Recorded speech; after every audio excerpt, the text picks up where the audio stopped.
6 శతాబ్దాల్లో ఆ విజయవాడ ప్రాంతాన్ని మాధవవర్మ అనే రాజు పరిపాలించేవాడు.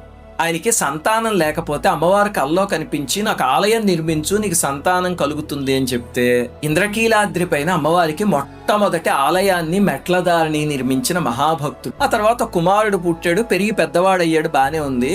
ఒకసారి ఏమైంది, ఆ కుమారుడు సాయంత్రం రథంలో కొండపైకి వెళ్ళాడు. వెళ్ళి చీకటి పడితే ఎవరు కొండ మీద ఉండేవారు కాదు, ఎందుకంటే అమ్మవారు రౌద్ర రూపం ధరిస్తారు. అందరూ వాళ్ళ ఇళ్ళకి వెళ్ళిపోయేవారు. ఆ అబ్బాయి కూడా వేగంగా వచ్చేస్తుంటే రాజకుమారుడు రథం మీద, పాపం ఈ లోపల ఒక పేదరాలు చింత చిగురు కోసుకోవడానికి మనవడితో కలిసి వెళ్ళింది. పొరపాటున ఆ కుర్రవాడి మీదకి ఆ రథం ఎక్కేసి అతను చనిపోయాడు.